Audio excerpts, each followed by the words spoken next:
Hello CA warriors, कैसे हो आप सब? फ्रेंड्स, आज हम स्टार्ट करने वाले हैं एक सुपर इंटरेस्टिंग टॉपिक। बट देखो स्टूडेंट्स, इस वीडियो का मेन ऑब्जेक्टिव ये नहीं है कि हम हर टॉपिक के डिटेल में घुसें, बल्कि ये समझें कि एग्जाम के पॉइंट ऑफ व्यू से क्या इंपॉर्टेंट है और क्या याद रखना है स्मार्टली बट नॉट हार्डली। ये वीडियो आपको एक क्रिस्प और समराइज्ड रिवीजन देगा ताकि ये बुक आपके लिए एक सेल्फ स्टडी पार्टनर बन जाए।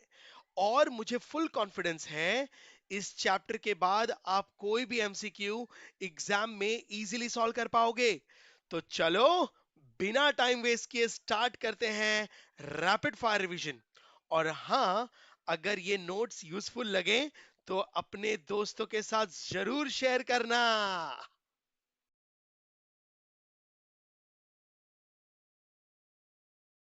स्टूडेंट्स, एक बेसिक सवाल से स्टार्ट करते हैं। सवाल यह है, अगर किसी कंट्री के पास टेक्नोलॉजी कम हो, कैपिटल कम हो, इंफ्रास्ट्रक्चर बहुत ही वीक हो, तो क्या सिर्फ डोमेस्टिक सेविंग्स से डेवलपमेंट पॉसिबल है उस कंट्री में? आंसर है मोस्टली नो। ऐसी कंट्रियों को अंडर डेवलप्ड और पुअर कंट्री कहा जाता है। तो गाइस, यहीं से एंट्री होती है फॉरेन कैपिटल की। मंत्र याद रखो, ट्रेड गुड्स का मूवमेंट नहीं, कैपिटल मूवमेंट ही ग्रोथ का एसिलरेटर है। तो अभी तक जो भी चैप्टर्स आपने पढ़े थे इसके पीछे, वो ट्रेड ऑफ गुड्स के बारे में थे। लेकिन आज इस चैप्टर में हम गुड्स के इंपोर्ट या एक्सपोर्ट की बात नहीं कर रहे। हम बात कर रहे हैं एक कंट्री से दूसरे कंट्री में, एक देश दूसरे देश में, एक बिजनेस दूसरे देशों में का इन्वेस्टमेंट करना, और उसे कहते हैं कैपिटल मूवमेंट। और गाइस, यही तो हमारा आज का चैप्टर यूनिट 5 है, इंटरनेशनल कैपिटल मूवमेंट्स। इस चैप्टर में, इस यूनिट में हम समझेंगे फॉरेन कैपिटल क्या होता है, एफडीआई और एफपीआई क्या होते हैं, क्यों फॉरेन इन्वेस्टमेंट्स आता है, और होस्ट कंट्री को फायदा और नुकसान क्या होता है। होस्ट कंट्री मतलब हमारे लिए इंडिया समझ लो, जिसमें पैसा इन्वेस्ट हो रहा है। ओ, तो शुरू करते हैं एक एक करके कंसेप्ट। सबसे पहले ये समझो, what is foreign capital and its types. Guys, foreign capital का क्या मतलब है? फॉरेन कैपिटल का मतलब होता है किसी भी टाइप या कैपिटल इनफ्लो होना जो होम कंट्री के बाहर से आता है। ना, होम कंट्री के बाहर से मतलब अगर इंडिया मेरी होम कंट्री है ना, तो बाहर की कंट्रियां, यूएस मेरी कंट्री में पैसा इन्वेस्ट कर रहा है ना, तो बाहर से पैसा आना इन्वेस्टमेंट के नाम पर, उसे फॉरेन कैपिटल कहते हैं। तो सिंपल लैंग्वेज में अगर मैं कहूं ना, तो जब पैसा, इन्वेस्टमेंट या फंड्स फॉरेन कंट्री से डोमेस्टिक इकोनॉमी में आता है, उसे फॉरेन कैपिटल कहते हैं। Oh, now why capital is needed? अब सवाल यह आता है कि हमको फॉरेन कैपिटल की क्या जरूरत है। गाइस, लॉजिकल रीजनिंग समझो। डोमेस्टिक सेविंग्स लिमिटेड होती हैं, डेवलपमेंट के लिए कैपिटल ज्यादा चाहिए, और टेक्नोलॉजी और मैनेजमेंट भी साथ आता है। जब कोई फॉरेन कंपनियां इंडिया में इन्वेस्ट करती हैं, तो नए आइडियाज, नए इनोवेशंस, नया पैसा लेकर आती है, जो डोमेस्टिक कंपनी के शॉर्टेज को पूरा करती है। ओ, इम्पैक्ट क्या होता है इसका? फॉरेन कैपिटल इकोनॉमिक ग्रोथ को फास्ट ट्रैक पर लेकर जाता है। तो समझे फॉरेन कैपिटल का क्या इंपॉर्टेंस है। कितने टाइप के फॉरेन कैपिटल्स होते हैं? अब देखो, types of foreign capital. Guys, foreign capital foreign grants और एड्स के फॉर्म में भी आ सकता है। फॉरेन गवर्नमेंट या इंस्टीट्यूशन से मिलने वाला हेल्प, मदद, मोस्टली डेवलपमेंट और वेलफेयर के लिए। Why important? पुअर कंट्रीज को बेसिक इंफ्रास्ट्रक्चर डेवलप करने में हेल्प मिलती है। फ्रेंड्स, ग्रांट और एड्स का मतलब होता है डोनेशंस। ओ, मतलब रिच कंट्रियां, डेवलप कंट्रियां कुछ पुअर कंट्रीज को फ्री में पैसा देती है ताकि वो सरवाइव कर सके, उनका बेसिक इंफ्रास्ट्रक्चर डेवलप कर सके। और एड्स का मतलब है मदद। फाइनेंशियल मदद ना, पर ये लॉन्ग टर्म नहीं होता दोस्तों। हाँ, फॉरेन का पैसा आ रहा है, लेकिन ये दया का पैसा है, ये लॉन्ग टर्म नहीं है। इस पैसे को वापस लौटाना नहीं है, इट इज अ डोनेशन। पर ये लॉन्ग टर्म क्यों नहीं है? कितनी बार डोनेशन के दम पर अपना देश चला लोगे, राइट? यस।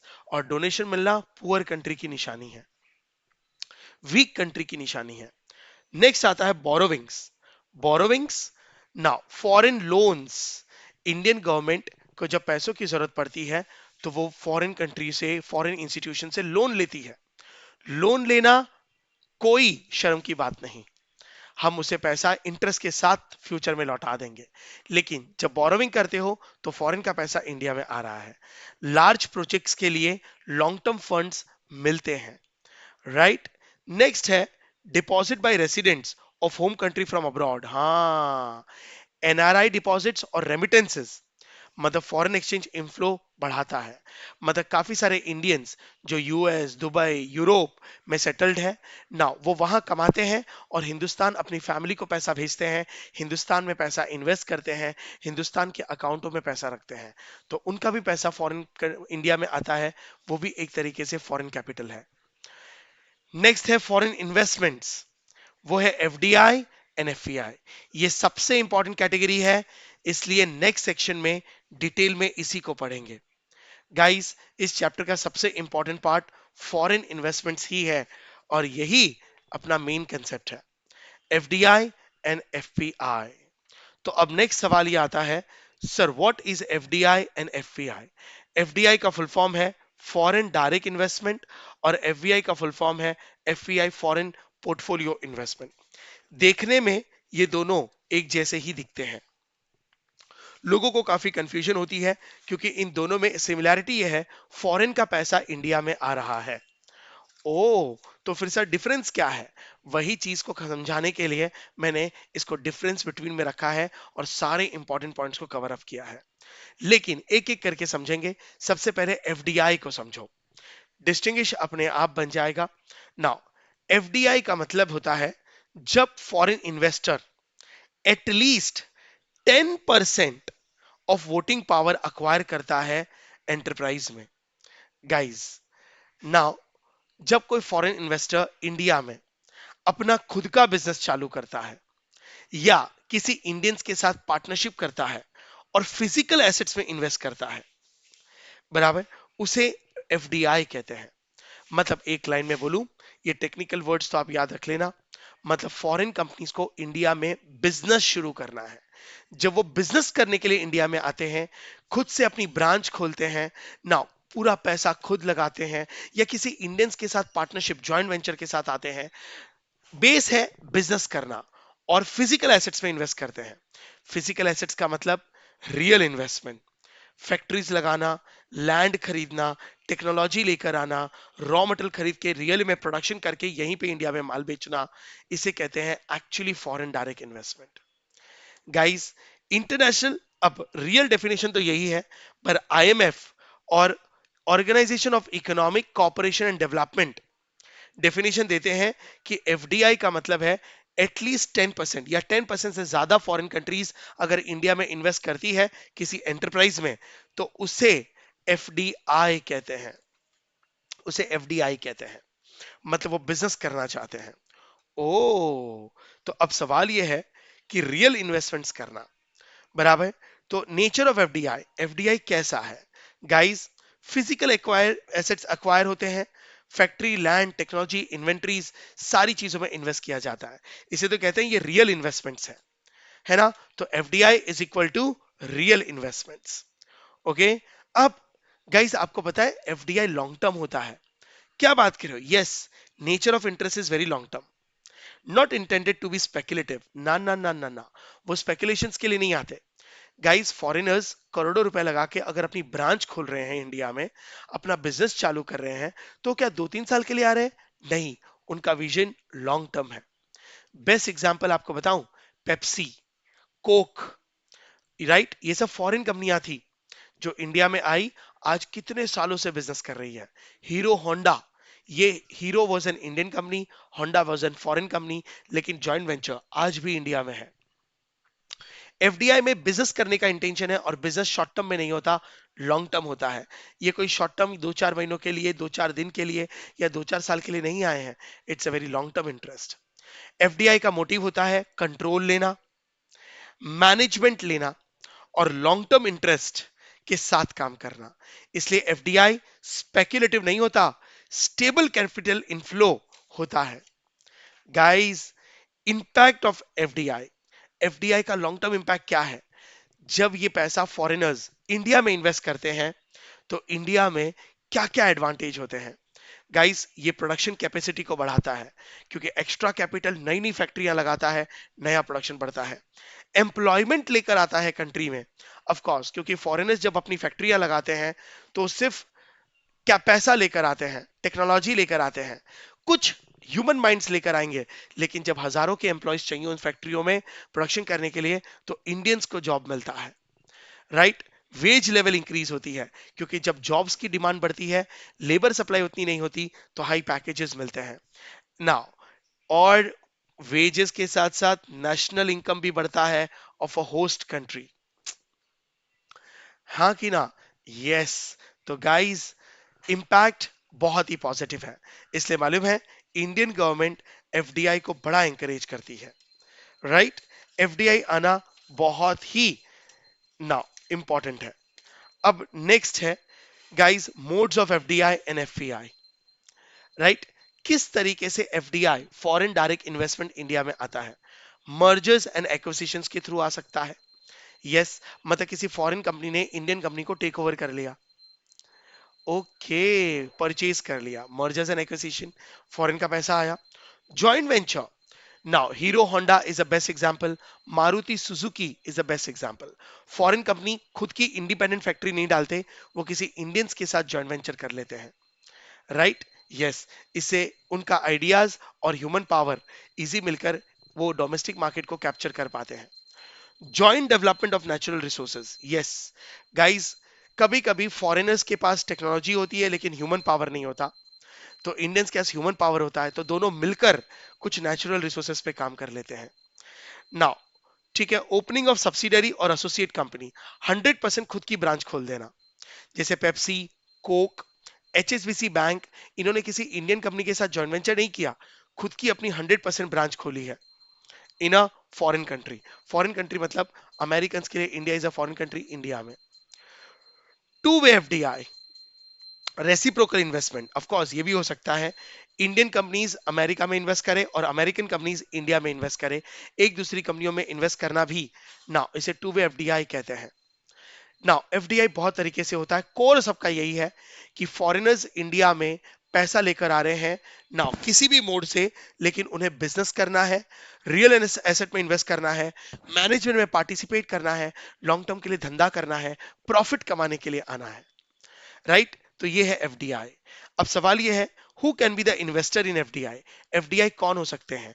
कोई भी हो सकते हैं, फॉरेन इंडिविजुअल्स हो सकते हैं जिनके पास बहुत पैसा है, कोई हिंदुस्तानी हो सकता है जो बाहर जॉब करने गया था, बराबर है, वहां से टेक्नोलॉजी कंसेप्ट सीखा और अब इंडिया में उसने वहां से पैसा कमा के यहाँ इन्वेस्ट कर रहा है।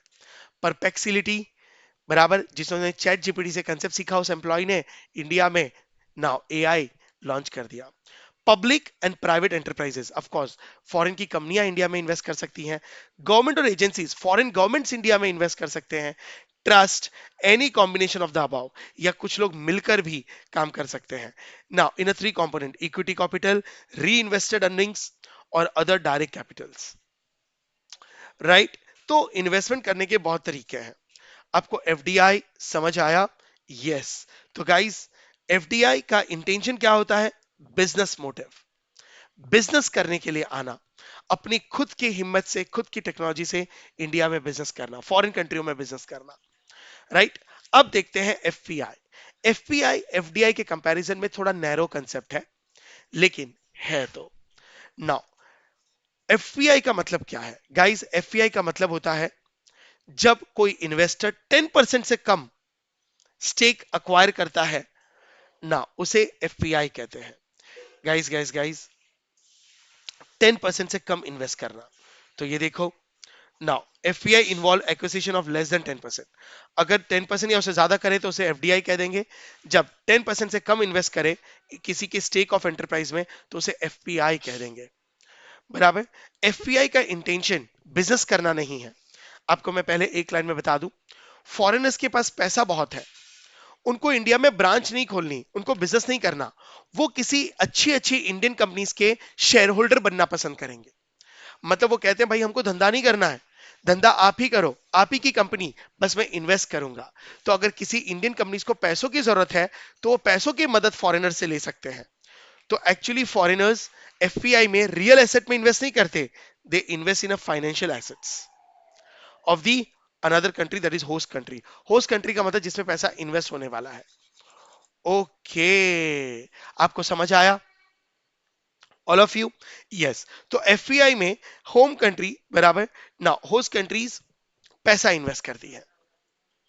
All of you? तो देखो, FPI is a process in which resident of one country that is home country acquire ownership of financial asset in the another country that is host country। ओ, तो खाली as a investor आते हैं, businessman नहीं। ठीक है। तो FPI, nature of FPI कैसा है? एफपीआई में financial investments, financial assets purchase होते हैं। फॉरेन कंट्रीज इंडिया के, इंडियन कंपनीज के खाली शेयर्स परचेज करेंगे, वो शेयर्स, बॉन्ड्स, गवर्नमेंट बॉन्ड्स में इन्वेस्ट करते हैं। ओके, तो FPI is equal to financial investment, FDI is equal to real investment. This is the difference. Okay, now objective क्या है एफपीआई का? क्या बिजनेस करना है? नहीं गाइस, बिजनेस करना, वोटिंग पावर, मैनेज करना, ये सब एफडीआई का नेचर है। नाउ फॉरेनर्स कहते हैं हमको तुम्हारे साथ मैनेजमेंट में इन्वॉल्व नहीं होना, हम स्लीपिंग पार्टनर बनेंगे। राइट? यस। एफपीआई में एम होता है डिविडेंड्स कमाना, एडिक्वेट रिटर्न्स कमाना, अगर लोन दिया है, बॉन्ड्स में इन्वेस्ट किया तो इंटरेस्ट कमाना। कैपिटल एप्रिसिएशन, शेयर मार्केट में पैसा बढ़ाएगा ना, शेयर्स के भाव बढ़ेंगे, बेच के प्रॉफिट कमाएंगे शेयर्स को। No interest in management and control, उनका बिजनेस करने में कोई इंटरेस्ट नहीं है। इंडिया की बेस्ट एग्जांपल्स बताऊं अभी के लिए फिलहाल? फिजिक्स वाला, फिजिक्स वाला इंडियन ह्यूमन माइंड है, इंडियन आइडिया था, इंडियन बिजनेसमैन है, उसको फंड्स की जरूरत थी, किसी फॉरेनर ने 2000 2500 करोड़ रुपए पैसे दे दिए, बिजनेस इंडियंस ही कर रहे हैं, लास्ट में प्रॉफिट कमाएंगे। ओके, कोई एक्टिव पार्टिसिपेशन नहीं कर रहे। तो इनका इंपैक्ट क्या होता है? नेचर ऑफ एफपीआई क्या है guys? Nature of FPI is very short term. ये शॉर्ट टर्म के लिए आते हैं, 3 4 साल के लिए उस बिजनेस में इन्वेस्ट करेंगे, अगर प्रॉफिटेबिलिटी दिखी तो लॉन्ग टर्म में इन्वेस्ट कर सकते हैं, अदरवाइज अपना पैसा 4 5 साल में निकाल लेंगे, क्योंकि ओनर तो नहीं है ना, तो पैसा निकालना बड़ा आसान है। एफडीआई लॉन्ग टर्म क्यों है? यहां पे बिजनेसमैन खुद की ब्रांच ओपन करता है ना, तो एग्जिट होना पॉसिबल नहीं है एफडीआई में, बहुत डिफिकल्ट है। एफपीआई में एग्जिट होना पॉसिबल है। स्पेक्युलेटिव इन नेचर है, कुछ लोग तो 3 4 दिन, 8 10 दिन के लिए ही इन्वेस्ट करते हैं। एफआईआई, फॉरेन इंस्टीट्यूशनल इन्वेस्टर्स, वो कम भाव में शेयर्स खरीदते हैं शेयर मार्केट में, बढ़ते ही बेच देंगे। ओ, तो it is very short term and speculative in nature. FDI is long term, non speculative. Now FPI का इंपैक्ट क्या आता है? क्या वो एफडीआई की तरह एम्प्लॉयमेंट जनरेट करता है? क्या वो प्रोडक्शन कैपेसिटी बढ़ाता है? क्या वो रियल नेशनल इनकम में ग्रोथ लाता है? नाउ गाइस, डायरेक्ट इंपैक्ट कुछ भी नहीं, सब कुछ इनडायरेक्ट इंपैक्ट है। इनका इमीडिएट इंपैक्ट है on balance of payment, exchange rates में फ्लक्चुएशन आती है, बस बैलेंस ऑफ पेमेंट पर इमीडिएट इंपैक्ट आता है, और एक्सचेंज रेट की वॉलेटिलिटी को बढ़ाता है। हमने चैप्टर नंबर 4 पढ़ा था एक्सचेंज रेट। इमीडिएटली जैसे ही फॉरेन का पैसा आएगा, सप्लाई बढ़ जाएगी, डिमांड कम रहेगी फॉरेन करेंसी की ना, इंडियन करेंसी स्ट्रांग हो जाएगी, फॉरेन करेंसी के भाव गिर जाएंगे। जैसे ही वो लोग शेयर्स बेच के पैसा हिंदुस्तान से निकाल लेंगे, सप्लाई कम हो जाएगी, डिमांड डॉलर्स की इंडिया में बढ़ जाएगी, इंडियन करेंसी वीक हो जाएगी, फॉरेन करेंसी महंगी हो जाएगी। गजब फ्लक्चुएशन लेकर आते हैं। बैलेंस ऑफ पेमेंट पे इंपैक्ट आता है, राइट? रियल डेवलपमेंट नहीं आता, सिर्फ मैनिपुलेशन लेकर आता है। इसलिए एफपीआई, गवर्नमेंट हमेशा एफडीआई एंकरेज करती है। एफपीआई को मना नहीं है, मोटिवेशन है, पैसा तो आ रहा है ना, भले शॉर्ट टर्म के लिए आ रहा है। राइट? मोड्स ऑफ एफपीआई, क्या मोड से इंडिया में एफडीआई आता है? तो इंडिया में FDI come through two main routes, दो मेन रूट्स हैं।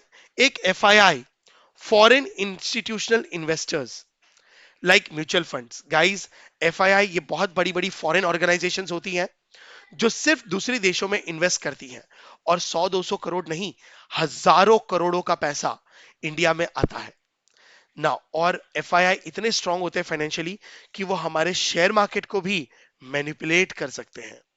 पता है आपको? Yes, they can manipulate the share market also.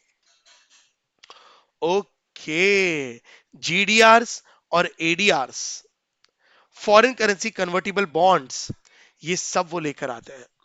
Global depository receipt, American depository receipt के थ्रू इंडियंस नाउ अमेरिका में और यूरोपियन मार्केट में इन्वेस्ट कर सकते हैं। इंडियन कंपनीज अपने शेयर्स को इश्यू कर सकते हैं, फॉरेन करेंसी कन्वर्टिबल बॉन्ड्स में इश्यू कर सकते हैं। ओ, तो there are two ways to invest in a foreign FPI. ठीक है, now in India FPI comes through main routes, am I correct? Two main routes आते हैं। All of you understood? Yes sir, हमको समझा। Who can be the investor? Of course कोई भी हो सकते हैं, कोई फॉरेन में बैठे हुए इंडिविजुअल्स हो सकते हैं, और इंस्टीट्यूशंस तो हो ही सकते हैं। इंस्टीट्यूशंस का मतलब है बड़ी बड़ी कंपनियां, फाइनेंशियल कंपनियां, जिनका काम है इन्वेस्टमेंट्स करना कैपिटल मार्केट में दूसरी कंट्रियों के। ओके, क्या आपको ये चीज समझ आई? यस। तो अब नेक्स्ट टॉपिक आता है, आपको एफडीआई और एफपीआई में डिफरेंस समझ आ गया है, तो अब नेक्स्ट टॉपिक है टाइप्स ऑफ एफडीआई। एफपीआई के कोई टाइप्स नहीं, एफडीआई फॉरेन डायरेक्ट इन्वेस्टमेंट, जो कि रियल इन्वेस्टमेंट होते हैं। फ्रेंड्स, एफडीआई का मतलब मैं फिर से कह दूं, फॉरेन कंट्रीज इंडिया में बिजनेस करने के लिए आ रहे हैं, अपनी ब्रांच खोलने के लिए आ रहे हैं, लॉन्ग टर्म इन्वेस्टमेंट के लिए आ रहे हैं, रियल इन्वेस्टमेंट्स के लिए आ रहे हैं। तो मालूम है, फॉरेन कंट्रीज इंडिया में, आप इंडिया के पॉइंट से सोचो, इंडिया में तीन तरीके से एफडीआई ला सकते हैं। एक है हॉरिजॉन्टल एफडीआई, एक है वर्टिकल एफडीआई, और एक है कॉन्ग्लोमोरेट एफडीआई। हॉरिजॉन्टल एफडीआई का मतलब अगर मैं ग्राफ बताऊं तो कुछ इस तरीके से। वर्टिकल एफडीआई का मतलब अगर मैं ग्राफ बताऊं तो इस तरीके से। और कॉन्ग्लोमोरेट का मतलब है ना, कोई स्ट्रेट लाइन नहीं है, सब कुछ मिक्स मर्ज है, खिचड़ी बनेगी। तो देखते हैं क्या है। हॉरिजॉन्टल एफडीआई का मतलब है सेम इंडस्ट्री में इन्वेस्टमेंट करना अब्रॉड कंट्रीज में। तो FDI in same industry abroad as an investor operates in home country. अब ये सब एग्जाम्पल से समझेंगे। एग्जाम्पल है Dutch mobile company investing in mobile company in India. Now एक फॉरेन की कंपनी है डच मोबाइल, बराबर है, वो इंडिया में इन्वेस्ट कर रही है लेकिन किसी ना किसी मोबाइल कंपनी में ही। इसको बोलते हैं हॉरिजॉन्टल। मतलब नाउ मान लो कि एप्पल कंपनी, आप डच मोबाइल नहीं जानते होंगे, एप्पल कंपनी मोबाइल बनाती है, तो वो खुद दूसरी कंट्रियों में, अब जैसे इंडिया में मान लो Samsung is a leading company, बराबर, तो एप्पल कंपनी क्या करेगी मालूम है? जरूरत पड़ी तो सैमसंग के मोबाइल में की कंपनी को इन्वेस्टमेंट कर लेगी, खरीद लेगी। ना चाइना में कोई दूसरी मोबाइल कंपनी है, उसको खरीद लेगी। मतलब एक मोबाइल कंपनी सिर्फ मोबाइल ही इंडस्ट्री में इन्वेस्ट करेगी। ओके, अगर कोई पेपर इंडस्ट्री है तो दूसरी कंट्रियों में इन्वेस्टमेंट्स करेगी, लेकिन सिर्फ पेपर्स में ही। अच्छा, इस तरीके से? हाँ जी, इस तरीके से। समझ आया? तो इसे कहते हैं हॉरिजॉन्टल एफडीआई। मतलब वो सेम इंडस्ट्री में ही, सेम प्रोडक्ट की कंपनियों में ही इन्वेस्ट करते हैं। नाउ सर, इसका रीजन क्या होता है हॉरिजॉन्टल एफडीआई? मार्केट एक्सपांशन करना, मल्टीनेशनल कंपनियों में मोबाइल ही बेचना। ओके, कपड़ा बनाने वाली कंपनियां दूसरी कंट्रियों में इन्वेस्ट करेगी, लेकिन सिर्फ कपड़ा मार्केट में। फाइन। नेक्स्ट है वर्टिकल एफडीआई। वर्टिकल एफडीआई का मतलब है नाउ रिलेटेड इंडस्ट्रीज के, अब दूसरी कंट्रियों में, फॉरेन कंट्रियों में रिलेटेड इंडस्ट्रीज में इन्वेस्ट करना। मतलब मतलब फॉर एग्जांपल, नाउ फॉरेन में एक पेपर बनाने वाली कंपनी है, फिनलैंड में, नोकिया, हाँ वहां पे पेपर बनाती है। अब पेपर बनाने के लिए रॉ मटेरियल चाहिए, वुड, बराबर है। नाउ अब मान लो कि फिनलैंड में वुड कटिंग कटिंग मना है, तो अब फिर ये कंपनी अपना रॉ मटेरियल कहां से लाए?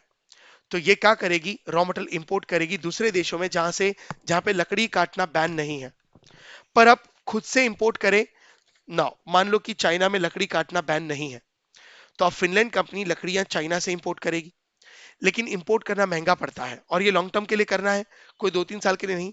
तो फिनलैंड की जो नोकिया कंपनी है ना, वो चाइना की किसी रॉ मटेरियल लकड़ी काटने वाली कंपनी को अक्वायर कर लेगी, अपनी ब्रांच ही खोल देगी और वहां पे लकड़ी काटने का लाइसेंस ले लेगी।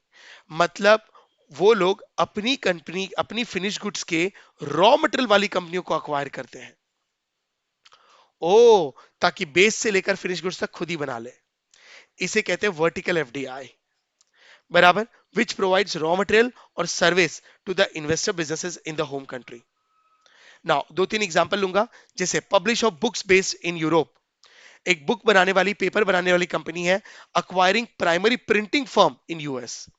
बुक प्रिंटिंग का बिजनेस है, तो वो यूरोप में किसी प्रिंटिंग फर्म को खरीद रही है, क्योंकि प्रिंटिंग करना उसका रॉ मटेरियल है। नाउ पेपर बनाने वाली कंपनियां लकड़ियां या रिसाइकल बनाने वाली कंट्रियों में उन कंपनियों को अक्वायर कर रही है। ओके, नेक्स्ट है। नाउ सर, इससे क्या होता है? गाइस, इससे हमारा कंपनी स्ट्रांग बनता है, रॉ मटेरियल से लेकर फिनिश गुड्स तक हम ही बनाते हैं, हमारे प्रोडक्ट सस्ते होते हैं और मार्केट में मोनोपोली क्रिएट होती है। तो सप्लाई चेन कंट्रोल के लिए now vertical FDI is the best strategy.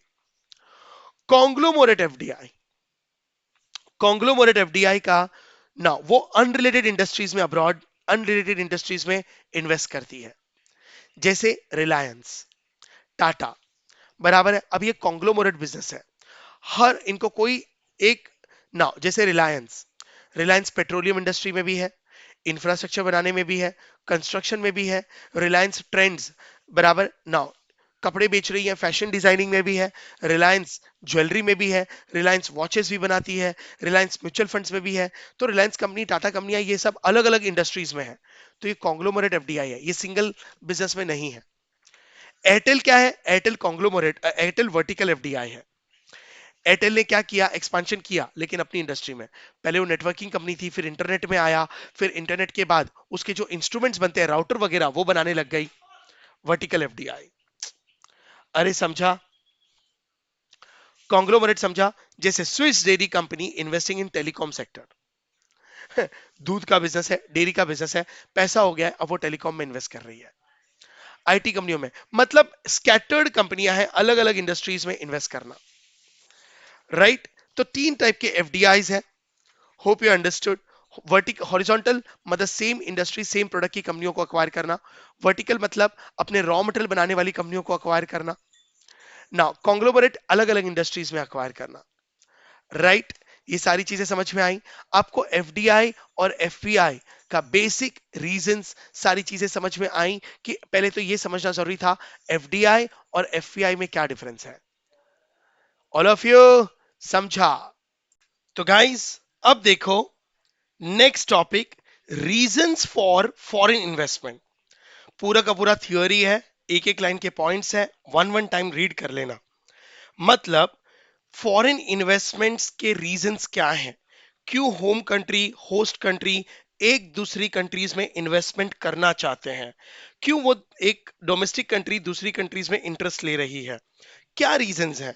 तो गाइस, रीजंस बहुत सारे हैं, मैंने इनको आपके कंफर्ट के लिए कुछ पार्ट्स में डिवाइड कर रखा है। सबसे पहला है जनरल रीजंस, कोई स्पेसिफिक रीजन नहीं है, कॉमन रीजन है हर कंट्री के लिए। कोड भी बनाया है, आईएमबी जीडीपी। आईएमबी जीडीपी, ये जो रेड लाइंस अंडरलाइंड है, उसका शॉर्ट फॉर्म्स है, जस्ट याद रखने के लिए। ना जनरल रीजंस क्या है कि फॉरेन इन्वेस्टमेंट्स क्यों आने चाहिए? गाइस सिंपल है, इंटरनेशनल इंटरडिपेंडेंस के लिए, इंटरनेशनल इंटरडिपेंडेंस बढ़ाना, ना फ्रेंडली रिलेशनशिप बढ़ाना, एक दूसरे को हेल्प करना, एक दूसरे के ऊपर जो चीजें डोमेस्टिक कंट्री में नहीं है वो दूसरी कंट्री से खरीद के फुलफिल करना, और जो चीजें सामने वाली कंट्रीज में नहीं है उनको एक्सपोर्ट करके एक्सचेंजेस करना।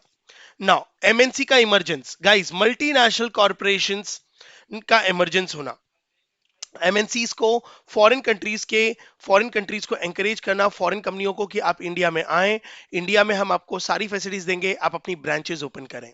तो एमरजेंस एमएनसीज का एमरजेंस करना, क्योंकि कुछ बिजनेसेस ऐसे हैं जो शायद वो नॉलेज इंडियंस के पास नहीं है। अगर मैं इंडिया की बात करूं तो उन कंपनीज को इंडिया में वेलकम कीजिए और उन्हें वहां पर अपने लेबर्स जब काम करेंगे उनको नॉलेज मिलेगी और नॉलेज शेयरिंग के साथ कुछ इंडियंस भी अपना बिजनेस चालू कर पाएंगे। डिफेंसिव इन्वेस्टमेंट्स ऑफ कोर्स, बराबर, देश की सुरक्षा के लिए, नाउ डिफेंस के लिए आर्म्स एंड एम्यूनेशंस का इन्वेस्टमेंट्स के लिए इन्वेस्टमेंट एक्सचेंजेस करना। Then better use best use of now global resources, friends, promoting best use of physical, human and financial and other resources spread across the world। जाओ example के तौर पे, for example nuclear power के लिए now raw material use होता है uranium, plutonium and thorium. India में वो बहुत कम है। तो अगर हमको न्यूक्लियर पावर बनना है, न्यूक्लियर एनर्जी का यूज करना है, तो ये रॉ मटेरियल कहाँ से लाएं? यूएस के पास बहुत सारा है, जापान के पास है, उनसे इंपोर्ट करेंगे। तो वर्ल्ड लेवल पे जो रिसोर्सेज हैं जिसकी इंडिया में कमी है, हम उसे इंपोर्ट करके अपनी कंट्रीज की नीड्स को फुलफिल करें। Language and geographical proximity, guys, जब दो देश एक दूसरे के साथ बिजनेस करते हैं, नाउ सिर्फ बिजनेस नहीं होता, उनकी लैंग्वेज शेयरिंग, उनका कल्चर शेयरिंग, वहां के लोग यहाँ आते हैं, यहाँ के लोग इंडियंस बाहर जाते हैं, नाउ नॉलेज शेयर होती है, कल्चर शेयर होता है, आइडियाज शेयर होते हैं, इससे एक डेवलपमेंट आता है। नाउ सोच बदलती है। Philanthropic objective, now philanthropic objective का मतलब है नाउ डेवलप कंट्रीज एक पुअर कंट्रीज की हेल्प करें, सोशल इकोनॉमिक वर्ल्ड लेवल पे इंफ्रास्ट्रक्चर डेवलप करें, वर्ल्ड लेवल पे पॉवर्टी कम करें, नाउ गरीबी हटाएं। सिर्फ बिजनेस ही नहीं, नाउ बिजनेस के साथ साथ अगर सोशल डेवलपमेंट हो तो गाइस मजा ही आ जाता है।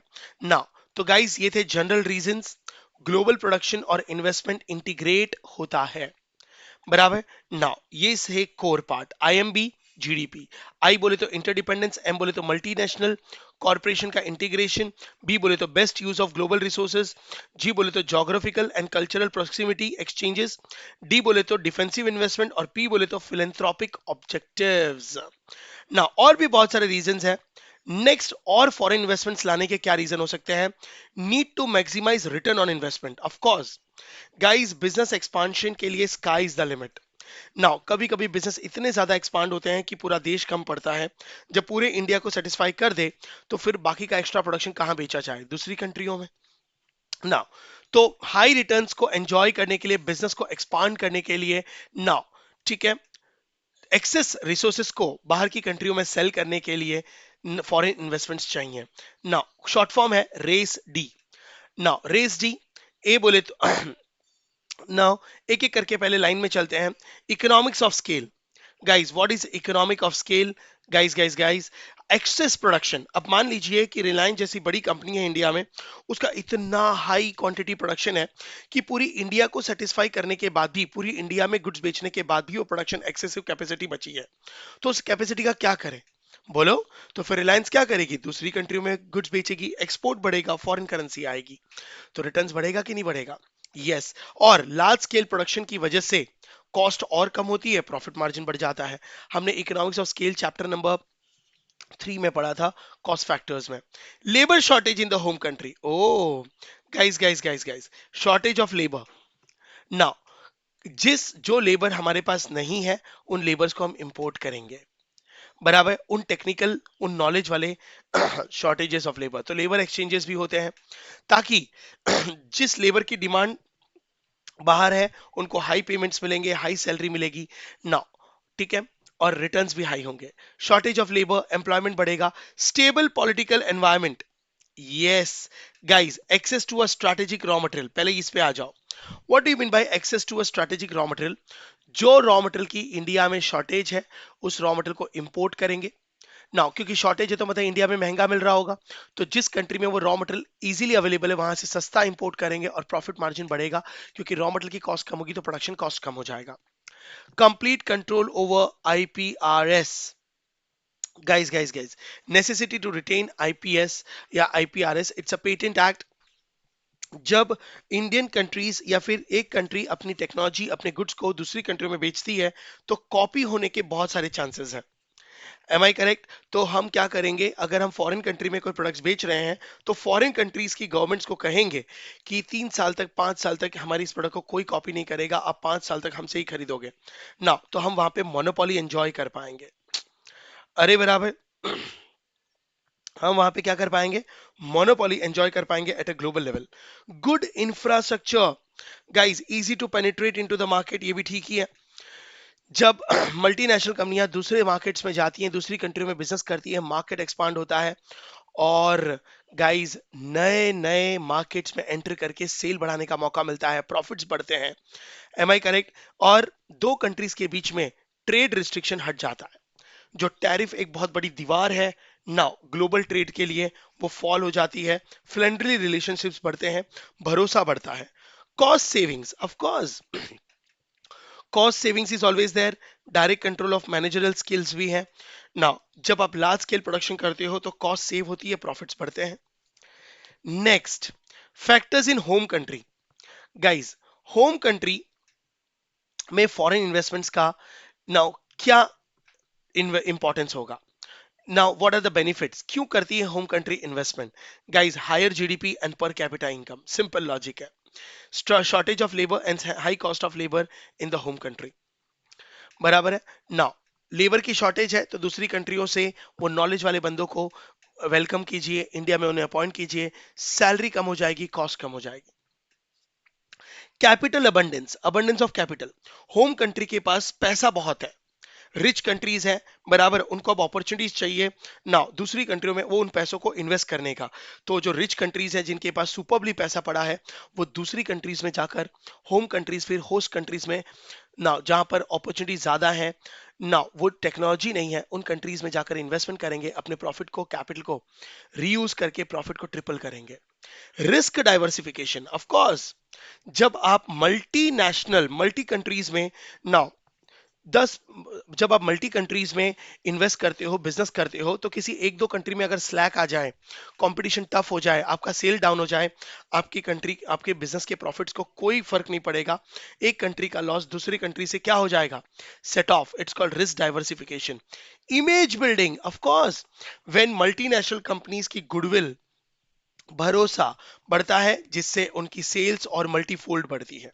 नाउ तो गाइस, होम कंट्री को ये सारे बेनिफिट्स हैं, abundance of capital, risk diversification, image building. Now ये सब होम कंट्री, होम कंट्री वो होती है जो दूसरी कंट्रियों में इन्वेस्ट करती है। Now factors in host country, क्या रीजंस है जिसकी वजह से host countries investments, foreign investments को प्रमोट करते हैं? रीजन बहुत सारे हैं। स्लॉट E2 करके मैंने कोड बनाया है ना, देख लीजिए। स्लॉट E2, सबसे पहला, चीप लेबर। ना देखो, एक एक लाइन में चलते हैं। Stable political environment and favourable investment climate. Guys, जो होस्ट कंट्रीज होती हैं जिनको इन फॉरेन इन्वेस्टमेंट्स की जरूरत है, वो पॉलिटिकली बहुत ही स्टेबल बनते हैं ना, इन्वेस्टमेंट्स को एंकरेज करने के लिए। Right, good level of social amenities. Now foreign investments को एंकरेज करने के लिए home countries, host countries now अपनी सोशल एम्यूनिटीज को एक स्टैंडर्ड्स पे लेकर आते हैं, क्वालिटी ऑफ लाइफ और इंफ्रास्ट्रक्चर काफी डेवलप होता है। कैसे? जब फॉरेन इन्वेस्टमेंट इंडिया में आएगा, नाउ बिजनेस बढ़ेगा, एम्प्लॉयमेंट बढ़ेगा, स्टैंडर्ड ऑफ लिविंग बढ़ेगा। Now savings in cost due to lower environmental standards and administrative hassles. Now host country जब home countries को encourage करती है तो अपने standards को encourage now बढ़ाती है ना, नई नई चीजें सीखती हैं, क्योंकि उनको होम कंट्री के साथ एडजस्ट होना होता है, तो एक नई चीज और एक नया तरीका अपनाती हैं, जिससे डेवलपमेंट आता है। Abundance of labour hence low cost of labour. Guys guys guys, अगर फॉरेन कंट्री, जैसे हमारी इंडिया लेबर सरप्लस कंट्री है, अनएम्प्लॉयमेंट बहुत ज्यादा है, तो गवर्नमेंट का क्या मानना है कि अगर फॉरेन कंट्रीज इंडिया में आएंगी तो जब फॉरेन कंट्रीज एफडीआई लेकर आएंगी तो वो अपनी ब्रांच सेटअप करेंगी, उनके लिए ना कम से कम 3000 एम्प्लॉयज को अडॉप्ट करेंगी, तो हमारे इंडिया में लेबर्स की डिमांड बढ़ेगी, जिससे सैलरी भी बढ़ेगी, बराबर ना। और लो कॉस्ट लेबर है, इसलिए फॉरेन कंपनीज इंडिया में आना चाहती हैं। Openness to foreign capital in the host country, of course.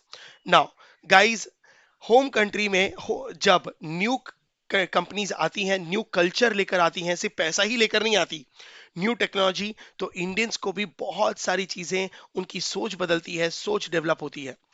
Tax policies of the host country with support of foreign investments.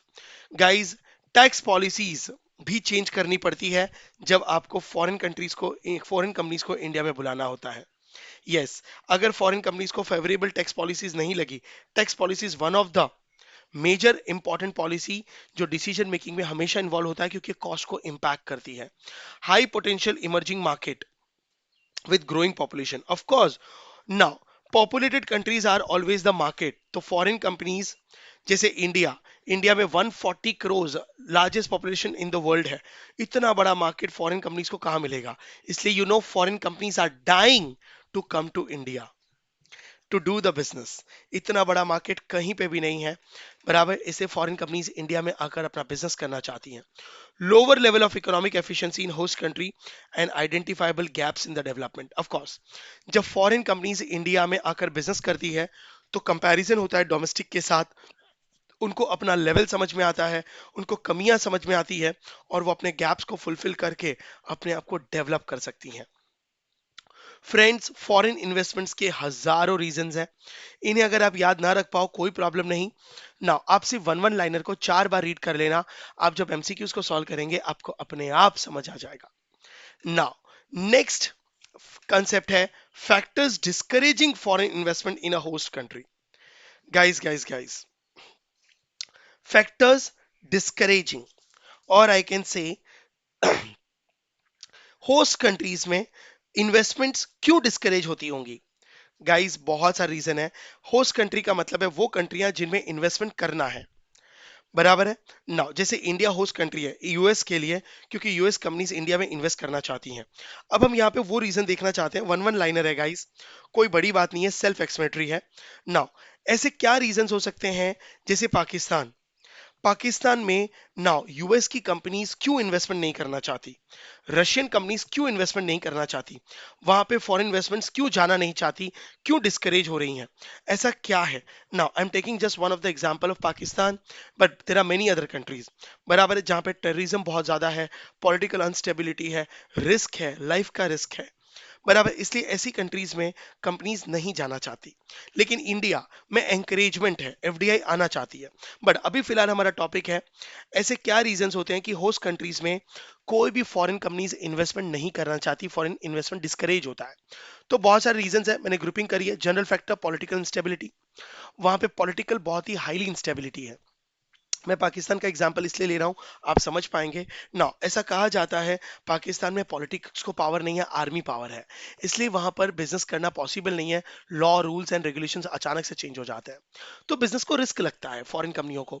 Lack of security of life guys and properties, ठीक है। Terrorism बहुत high है, जिस country में terrorism होता है वहां पे बिजनेस नहीं हो सकता, बराबर है। लाइफ सिक्योरिटी कम है, पुअर इंफ्रास्ट्रक्चर होता है क्योंकि वो अंडर डेवलप्ड होते हैं, डेवलपमेंट ही नहीं होता। जब इंफ्रास्ट्रक्चर ही नहीं है तो बिजनेसमैन को हमेशा बिजनेस करने के लिए इंफ्रास्ट्रक्चर की जरूरत पड़ती है। Now small size of market, हो सकता है पॉपुलेशन बहुत कम हो, वहां पर जाए फॉरेन कंपनी इन्वेस्टमेंट करेगी तो उनका कॉस्ट ही नहीं निकलेगा। Poor track records of the investments, पहले जब भी किसी कंपनियों ने इन्वेस्टमेंट्स किए हैं उन्होंने कभी प्रॉफिट ही नहीं कमा पाए, तो अब न्यू कंपनीज पास्ट रिकॉर्ड्स को देखकर एंकरेज नहीं होती, वो इन्वेस्टमेंट ही नहीं करते। नाउ लक ऑफ ओपननेस और friendliness for foreign investments, luck factor पे काम करते हैं, स्ट्रैटेजिक पे नहीं, तो कंपनियां नहीं आनी चाहती, ठीक है। नाउ ये लक नहीं है, लैक ऑफ ओपननेस है। और फ्रेंडलीनेस, वहां के एनवायरमेंट फ्रेंडली नहीं है, रिस्ट्रिक्टेड है, रूडनेस है, वहां के लोग जल्दी से एडजस्ट नहीं हो पाते, बराबर ना, तो फिर ये प्रॉब्लम्स रहेगी। देन मैक्रो इकोनॉमिक फैक्टर, और भी कोई फैक्टर्स हैं? हाँ, ये तो जनरल फैक्टर्स थे। High rate of inflation, inflation बहुत ज्यादा हाई है। आप देख रहे होंगे पाकिस्तान में, मैंने सुना है कि 150 रुपीज पर लीटर तो दूध मिलता है। मतलब इन्फ्लेशन हाई है, मतलब गरीबी बहुत ज्यादा है, तो लोग कुछ खरीदेंगे ही नहीं, तो फॉरेन कंपनियां इन्वेस्टमेंट्स क्यों करेंगी? बैलेंस ऑफ पेमेंट का डेफिसिट्स है, मतलब इनके इनके कंट्रीज में फॉरेन रिजर्व्स है ही नहीं।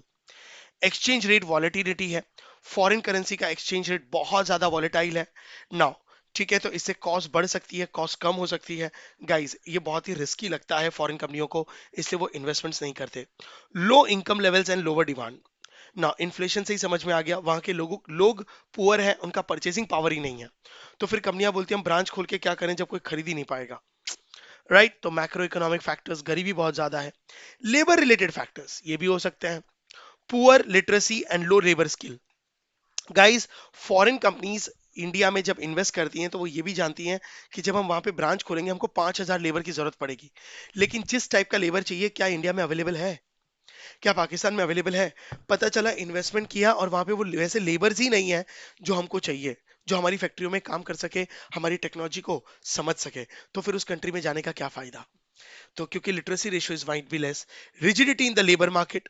गाइस, लेबर मार्केट बहुत रिजिड है, रूड है, यूनियन है ना, ठीक है, वो कंपनीज के हिसाब से ढलती नहीं है, अपनी मनमानी करती है, तो फिर कंपनीज नहीं अपना बिजनेस कर पाएंगी। डोमिनेंस ऑफ लेबर यूनियन, मैंने कह दिया ऑलरेडी लेबर यूनियन बहुत हाई है, तो फिर कोई भी फॉरेन कंपनी आना नहीं चाहेगा। Now higher rate of industrial disputes. Now industries के डिस्प्यूट्स चांसेस बहुत ज्यादा होते हैं, केसेस बहुत चल रहे हैं, पब्लिक उनकी सुनती नहीं है, झगड़े बहुत होते हैं नाउ, ठीक है।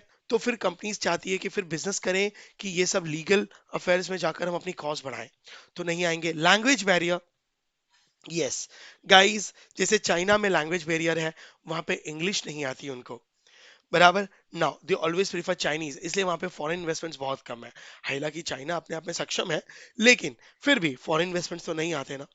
ना क्योंकि अगर फॉरेन कंपनी जैसे जापानीज कंपनी अगर इंडिया में आ रही है ना, तो वो हिंदी नहीं सीखेंगे, हमको उनकी लैंग्वेज के अंदर एडजस्ट होना है, because we want Japanese company to come to India. बराबर। लो गवर्नेंस, लॉ और गवर्नेंस रिलेटेड फैक्टर्स। गाइस, हमारा लॉ वीक है, बराबर है, करप्शन बहुत ज्यादा है, तो फिर फॉरेन कंपनीज नहीं आएंगी आपके इंडिया में, क्योंकि वो ये सब फॉर्मेलिटीज और पॉलिटिकल पार्टीज को ब्राइब देते देते ही खत्म हो जाएंगे। Bureaucracy and corruption is very high, तो फॉरेन इन्वेस्टमेंट डिस्करेज होती है। High degree of non tariff barriers. Guys, foreign कंपनियों को बुलाकर नॉन टैरिफ बैरियर्स लगाए जाते हैं, फॉरेन कंपनियों पे बहुत ज्यादा रिस्ट्रिक्शंस लगाया जाता है, नेशनल फ्रेंडली नहीं होते, तो फॉरेन कंपनीज अपना इन्वेस्टमेंट्स नहीं करती। Unfavourable tax regime. ना, फॉरेन कंपनीज पे हाई टैक्स, डोमेस्टिक कंपनियों पे लो टैक्स, अगर भेदभाव होता है टैक्सेस में, ना डिस्क्रिमिनेशन होता है, तो फॉरेन कंपनीज नहीं आएंगी, आपकी कंट्रीज में इन्वेस्टमेंट नहीं होगा। Law not favourable to IPR protections. Yes, IPR protection का मतलब है पेटेंट एक्ट, जो टेक्नोलॉजी वो इंडिया में लेकर आ रहे हैं कहीं वो कॉपी ना कर लें, क्योंकि मेजोरिटी तो इंडियन लेबर्स काम करेंगे, तो एक टाइम आएगा जब इंडियंस वो रिदम सीख जाएंगे, तो उनको प्रोटेक्शन चाहिए कि हमारी टेक्नोलॉजी सीखने के बाद भी ऐसा बिजनेस कोई इंडियन बिजनेसमैन ना कर सके आने वाले 10-15 साल तक। अगर ऐसा लॉ है तो फिर फॉरेन कंपनीज कॉन्फिडेंट में रहती हैं और बिजनेस कर सकती हैं। लेकिन अगर किसी कंट्री का वो आईपीआर प्रोटेक्शन का लॉ वीक है, तो कॉपी होने के चांसेस ज्यादा होते हैं ना, वो टेक्निक सीख सकते हैं, तो फिर कंपनीज इन्वेस्टमेंट नहीं करती। Cumbersome legal formalities and delays.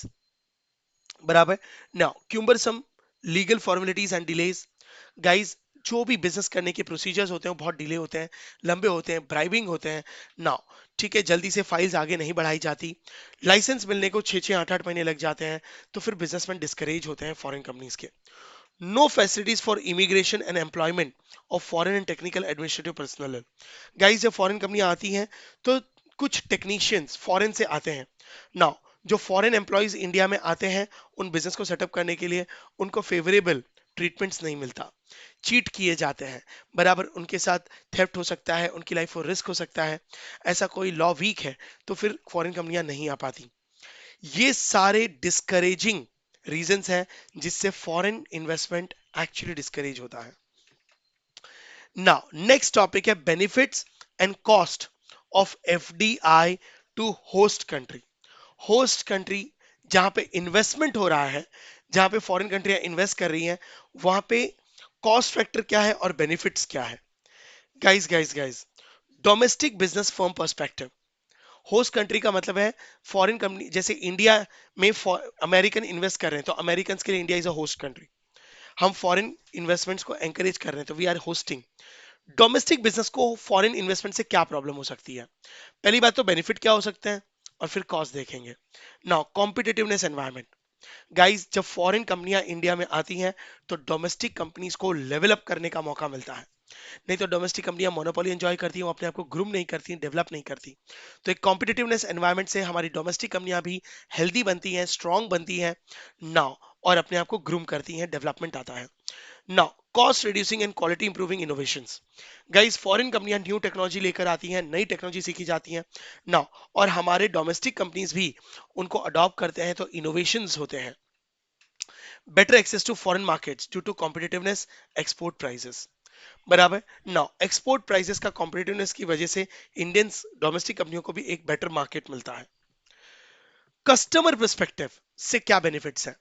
जब नई फॉरेन कंपनियां इंडिया में आकर अपना गुड्स बेचती हैं, तो कस्टमर्स को वैरायटीज ऑफ चॉइसेस मिलती हैं, और वैरायटीज ऑफ चॉइसेस मिलने से सप्लाई बढ़ जाती है, जिससे प्राइसेस कम होती हैं, वो भी at lower prices at a wide range of products. Better quality. Now क्योंकि कंपटीशन बढ़ता है, तो better quality, wide range of varieties मिलती हैं, और वो भी एट अ लोअर प्राइसेस। बराबर। Now macro economic perspective guys बहुत कॉमन है। Ability to finance more investment that what can be supported by domestic savings. बराबर। गाइस सिंपल है, ग्रोथ रेट बढ़ती है, नेशनल इनकम बढ़ता है, एम्प्लॉयमेंट मिलते हैं, जॉब अपॉर्चुनिटीज क्रिएट होती हैं, बैलेंस ऑफ पेमेंट इंप्रूवमेंट होता है क्योंकि फॉरेन करेंसी इंडिया में आती है, efficiency of factors of production. Now faster rate of economic development, multiplier effect on employment. Now jobs भी बढ़ती हैं, डिमांड बढ़ती है, तो सैलरी भी बढ़ती है। Now growth of ancillary industries. जब फॉरेन कंपनियां आती है तो सारी चीजें वो खुद से प्रोडक्शन नहीं कर पाती, हमारी कुछ चीजें वो हमारे डोमेस्टिक कंपनियों से खरीदती हैं, डोमेस्टिक कंपनीज को सपोर्ट मिलता है, तो एंसिलरी इंडस्ट्रीज, बैंकिंग सेक्टर बढ़ता है, सर्विस सेक्टर बढ़ता है, क्योंकि सब कुछ तो वो नहीं ला पाएंगे ना, काफी चीजें इंडिया से यूज करेंगे। Am I correct? High wage for skilled labours की डिमांड बढ़ती है, वैल्यू बढ़ती है। Now use of FDI capital to produce goods for exports. Guys कुछ कुछ डोमेस्टिक कंपनी जब एफडीआई मंगाती हैं, नाउ उन्हीं का पैसा यूज करके उन्हीं के कंट्रियों में हम माल बेचते हैं। Higher direct taxes and indirect taxes revenue. Government का टैक्स रेवेन्यू बढ़ता है, क्योंकि फॉरेन कंपनियां जब इंडिया में कमाती है तो उनको भी ऊपर भी टैक्स तो लगेगा, और गवर्नमेंट अच्छा खासा स्पीडली डेवलपमेंट कर पाती है देश को। Weakening domestic monopoly. Domestic companies की मोनोपोली खत्म होती है। नाउ कस्टमर्स को फायदा होता है। बैलेंस ऑफ पेमेंट का पॉजिटिवनेस। ना बहुत सारे वन वन लाइनर कंसेप्ट है, आप इसको बस पढ़ोगे तो सेल्फ एक्सप्लेनेटरी में ऐसे ही समझ में आ जाएगा। अदर जनरल पर्सपेक्टिव, और भी बहुत सारे रीजन है जिसकी वजह से कंट्री में जब फॉरेन इन्वेस्टमेंट आते हैं तो उसके बहुत सारे बेनिफिट्स होते हैं। वेरियस रिफॉर्म्स आते हैं, पॉलिसी रिफॉर्म्स चेंजेस होती हैं, गवर्नमेंट को नए नए चैलेंजेस समझ में आते हैं, फॉरेन कंट्रीज की नई नई डिमांड समझ में आती है, उसकी वजह से पॉलिसीज बहुत बदलती हैं। ह्यूमन रिसोर्स डेवलपमेंट होता है, लीगल सिस्टम लॉ बदलता है, ह्यूमन रिसोर्स काफी डेवलपमेंट होता है due to higher productivity and standards. एक नए स्टैंडर्ड्स दिखते हैं फॉरेन कंट्री से, क्योंकि वो ऑलरेडी डेवलप्ड है, हम डेवलपिंग है, तो कुछ तो खास होगा ना उनमें। तो गाइस ये सारे बेनिफिट्स होते हैं होम कंट्रीज में। बराबर। Improvisation, varieties, development, national income का बढ़ना, लोगों को जॉब मिलना, कितनी कॉमन चीजें हैं। नाउ लेकिन फॉरेन इन्वेस्टमेंट का होस्ट कंट्री में डिसबेनिफिट्स भी बहुत हैं। कॉस्ट का मतलब है कुछ प्रॉब्लम्स भी आती हैं। ऑफ कोर्स हमेशा 100% बेनिफिट्स नहीं मिलेंगे, हर चीज के दो सिक्के तो होते हैं ना। डोमेस्टिक बिजनेस फॉर्म परस्पेक्टिव, मैंने सेम लिखा है, same concept, domestic customer macro economic. Okay now guys domestic businesses को हाई कंपटीशन मिलता है, सीवियर कंपटीशन एंड थ्रेट। बराबर है, सीवियर कंपटीशन, और कभी कभी कंपटीशन इतना ज्यादा होता है कि फॉरेन कंपनियां इतनी हावी हो जाती हैं कि हमारी डोमेस्टिक कंपनियां बंद होने लग जाती हैं। बराबर। तो undercutting of competitive local industry and consequent closure of domestic firms. तो गवर्नमेंट को फॉरेन इन्वेस्टमेंट लाना है, बट उनको अपने पे हावी नहीं होने देना है, नहीं तो डोमेस्टिक फर्म्स अगर बंद हो गई तो फॉरेन कंपनियां लॉन्ग टर्म में मोनोपोली एंजॉय करेगी, और हम फिर से एक बार उनके कैप्चर हो सकते हैं। कस्टमर पर्सपेक्टिव से क्या है? गाइस मार्केट डिस्टॉर्शन होता है due to aggressive advertisement and anti competitive practice. Foreign कंपनियां फाइनेंशियली बहुत साउंड होती हैं, तो वो ना अनहेल्दी प्रोडक्ट्स को भी एक बहुत ही अच्छे तरीके से पैकेजिंग करके लोगों को बेच सकती हैं ना, सस्ता और खराब, जो उनको लॉन्ग टर्म में इंडिया को अफेक्ट कर सकती है, जो उनको दिखाई नहीं देता। तो मार्केट डिस्टॉर्शन हो सकता है, इतना सस्ता बेचेंगे कि कंपटीशन ही वाइप्ड आउट हो जाएगा, खराब क्वालिटी भी होगी, और फिर उनकी मोनोपोली होगी। अग्रेसिव एडवर्टीजमेंट्स से लोगों को लुभाएंगे, और कचरा माल भी इंडिया में बिकेगा, कस्टमर्स को नुकसान होगा लॉन्ग टर्म में। मैक्रो इकोनॉमिक कॉस्ट क्या है ना, और क्या क्या नुकसान है, कस्टमर और बिजनेसमैन तो ठीक है। Guys guys guys focus on capital independence से लोअर एम्प्लॉयमेंट हो जाती है। इंडिया एक लेबर सरप्लस कंट्री है। अगर फॉरेन कंपनी आएंगी और सिर्फ टेक्नोलॉजीज लेकर आएंगी तो एम्प्लॉयमेंट ही नहीं बढ़ेगा, तो अनएम्प्लॉयमेंट उल्टा ज्यादा बढ़ने लग जाएगा। बराबर है। इनकम इनइक्वालिटीज होंगी due to preference given to skill labour. Now foreign कंपनियां सारी स्किल लेबर्स को यूज करेंगी, तो डोमेस्टिक कंट्रीज जो लो पैकेजेस देती हैं क्योंकि उनका पेइंग कैपेसिटी हाई है, तो फिर उनको क्वालिटी लेबर नहीं मिलेंगे। Loss of tax revenue to the government if foreign firm obtain tax holidays and similar concessions. Yes, guys, कुछ कुछ कंपनियों को ना इंडियन गवर्नमेंट डेस्परेट है कुछ कंपनीज को लाने के लिए, लेकिन वो डेस्परेशन में इतने हाई कमिटमेंट कर देती हैं गवर्नमेंट कि हम आपको 10 साल तक टैक्स नहीं लगाएंगे, हम आपको जमीन आधे दाम पे देंगे ना। इससे ना फॉरेन कंपनीज का कॉस्ट बहुत कम हो जाता है, जो डोमेस्टिक कंपनीज को लॉन्ग टर्म में बहुत अफेक्ट करता है। इससे टैक्स रेवेन्यू भी कम हो सकते हैं। Distorted investment patterns, guys, misdirection of domestic saving and investment decision in foreign firms to obtain additional firms in domestic market. कभी कभी फॉरेन कंपनियां इंडिया में आकर हाई रिटर्न्स का लालच देती है, जिससे वो खुद तो इन्वेस्ट करती है लेकिन हाई रिटर्न्स में वो डोमेस्टिक इन्वेस्टमेंट्स को अपनी तरफ एंकरेज कर लेती है। तो पूरा का पूरा इन्वेस्टमेंट एक चैनल की तरफ फॉरेन कंपनी के पास चला जाता है। इंडिया का भी domestic funds domestic company survive नहीं करती। मतलब आपको इनमें से ये सीखना है कि गवर्नमेंट को फॉरेन इन्वेस्टमेंट्स इंडिया में बुलाना है, बट उनको अपने ऊपर हावी नहीं होने देना है, बैलेंस मेंटेन करना है। और भी बहुत सारी है instability in balance of payment, क्योंकि जब फॉरेन कंपनियां इनिशियली आएंगी तो फॉरेन का पैसा लेकर आएंगी, फिर वो इंडिया में पैसा कमा के अपने होम कंट्री लेकर जाएंगी, तो फॉरेन करेंसी आउटफ्लो ज्यादा होगा, इनफ्लो कम। इससे हमारे पास रिजर्व्स पे इंपैक्ट आ सकता है। Am I correct? Offshoring by foreign firms, now shifting jobs and operation abroad, pursuing of lower operating cost. Guys, कभी कभी कुछ फॉरेन कंपनियां नाम के लिए इंडिया में ब्रांच ओपन करती हैं, लेकिन ना वो ज्यादा फायदा अपने होस्ट कंट्री से ही करवाती हैं। तो ये गवर्नमेंट को अगर पता नहीं चला तो बहुत बड़ा धोखा हो सकता है। राइट कुछ लोग सिर्फ बिजनेस नाम के लिए ओपन करते हैं कि हम लोगों ने यहाँ पे इन्वेस्टमेंट किया है ना, लेकिन वो फायदा अपने होस्ट कंट्रीज को ही पहुंचाते हैं, होम कंट्रीज को पहुंचाते हैं। Possibility of emergence of dual economy with developed foreign sector and underdeveloped domestic sector.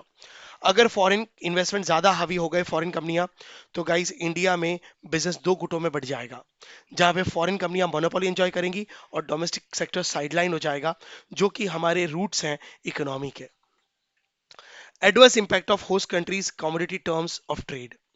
Guys, price of exports minus price of imports बराबर price of exports minus price of imports. Now companies क्या करेंगी, import के goods सस्ते कर देगी, increase export driven down the price of exports related to the price of import. Guys, export सस्ता हो जाएगा और इंपोर्ट महंगा, तो गाइस इससे हमारा बैलेंस ऑफ पेमेंट का बैलेंस बिगड़ जाएगा। Right, yes. और भी अदर जनरल मेजर्स में environmental impact on sovereignty autonomy, Hindustan के गवर्नमेंट का कंट्रोल ना छूट जाए, फॉरेन कंपनीज हावी ना हो जाए। FDI is viewed as an instrument, as a imperialism, as a preparator of dependency. Now, guys, हमारी हिस्ट्री बताती है कि एक बार हमने ग्लोबलाइजेशन किया था, ईस्ट इंडिया कंपनी के नाम पर लोग फॉरेनर्स बिजनेस करने आए थे और हमको कैप्चर कर लिए थे। नाउ तो ये प्रॉब्लम हो सकती है, तो अपने को एफडीआई को स्ट्रिक्ट रूल्स के साथ कंट्रोल के साथ रखना चाहिए। अगर वो हावी हो गए तो प्रॉब्लम हो जाएगी। एक्सप्लॉयटेशन ऑफ नेचुरल रिसोर्सेज, कुछ कुछ फॉरेन कंपनियां इंडिया में बिजनेस सिर्फ नाम करने के लिए आती है, वो यहाँ से नेचुरल रिसोर्सेज को एक्सेस करने के लिए आती है। जैसे ब्रिटिशर्स ने 100 साल राज किया, one of the reason was natural resources extract करके अपने होम कंट्री ले जाना। ये नहीं होना चाहिए। रीजनल डिस्पैरिटी हो सकती है, जिस एरिया में फॉरेन इन्वेस्टमेंट हो रहा है वो एरिया डेवलप हो रहा है, जिस एरिया में फॉरेन इन्वेस्टमेंट नहीं हो रहा है वो रूरल एरिया हो रहा है या लेस डेवलप्ड हो रहा है ना, ये नहीं होना चाहिए। Host country left to routine management jobs, demand only lower level of skills. Yes, कभी कभी होस्ट कंट्रीज क्या करती हैं ना, फॉरेन कंपनियां वो खाली आउटडेटेड या बिना दिमाग वाला प्रोसेस इंडिया में भेजती है, जहां पे इंडियन लेबर्स सिर्फ मैकेनिकल काम कर पाते हैं, स्ट्रेटेजिक काम वो लोग करते हैं। और वो हो भी रहा है गाइस, हमारे इंडिया में आपने सुना होगा BPO, KPO, LPO, TPO, business process outsourcing, now call centres, ये सब अनप्रोडक्टिव काम है जो हम इंडियंस कर रहे हैं, और वो लोग हमारे पे ये काम शिफ्ट इसलिए कर रहे हैं इन्वेस्टमेंट करके क्योंकि हमारा लेबर सस्ता है उनके कंपैरिजन में। सो इससे हमारी हाई स्किल टैलेंटेड वेस्ट हो रही है। ऑल ऑफ यू ना, ये चीजें समझ में आई। मोनोपोली हो सकती है उन लोगों की, इंडिया में जरा संभालना है। सिमिलर रीजन है बार बार। तो ये सारे डिसबेनिफिट्स हैं फॉरेन इन्वेस्टमेंट्स आने के। बेनिफिट्स भी हैं और डिसबेनिफिट्स भी हैं। तो दोनों को बैलेंस करके गवर्नमेंट को फॉरेन करेंसी, फॉरेन कंट्री में एंकरेज करना चाहिए।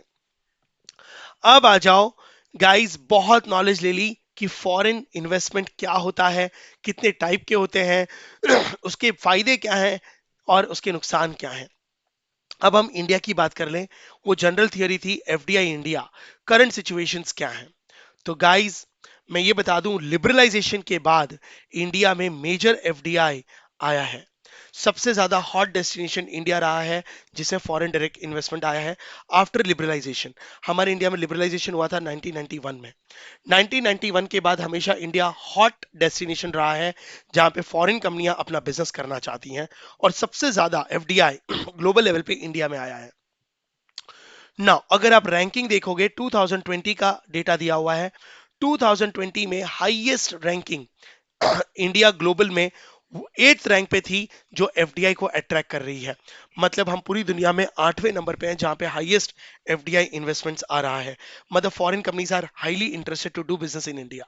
क्यों ना हो गाइस, इतनी हाई पॉपुलेशन, इतनी बड़ी population plus purchasing power, right. Now अब सवाल ये है, why FDI is coming to India. Supporting government policies है हमारे इंडिया में, बराबर, बहुत ही फ्रेंडली लॉ है, वाइब्रेंट बिजनेस क्लाइमेट्स है, इतना बड़ा मार्केट है, बराबर ना, और ग्लोबल कॉम्पिटिटिवनेस है, इंफ्रास्ट्रक्चर भी बहुत जबरदस्त है। तो सारी चीजें फेवरेबल है, तो फॉरेन कंपनीज इंडिया में they are dying to come to India, right. Yes. तो फ्रेंड्स, ये था एफडीआई। तो आप लोगों को एक चीज बताऊं एक लाइन में, फॉरेन कैपिटल, अब आप समझ गए होंगे, फॉरेन कैपिटल ग्रोथ का फ्यूल है, लेकिन बैलेंस और रेगुलेशंस के बिना ये रिस्क भी बन सकता है। तो गाइस, फॉरेन इन्वेस्टमेंट्स इंडिया में आना चाहिए, लेकिन कंट्रोल्ड मैनर में, कहीं ऐसा ना हो कि वो अपने पे हावी हो जाए, है ना। तो गाइस, ये था चैप्टर यूनिट 5 फॉरेन इन्वेस्टमेंट। बड़ा इंटरेस्टिंग था, कितनी सारी चीजें थी, छोटी छोटी बातें, राइट। तो बस दोस्तों, ये था आज का quick revision. Simple words, clear concept, अब कोई कंफ्यूजन नहीं रहेगा। अगर सब कुछ समझ गया हो तो गाइस यस सर बोल दो, और एक बार और रिवाइज कर लो ताकि एग्जाम में गलती की कोई जगह ना रहे। याद रखो, स्मार्ट स्टडी ही बेस्ट स्ट्रेटेजी होती है। रेगुलर रिवीजन से ही आपका कॉन्फिडेंस डबल होता है। और हाँ, अपने फ्रेंड्स को भी बोलो ये नोट्स लो, एग्जाम के लिए लाइफ सेवर है। कीप लर्निंग, कीप ग्रोइंग, और मिलते हैं नेक्स्ट रैपिड फायर रिवीजन के साथ।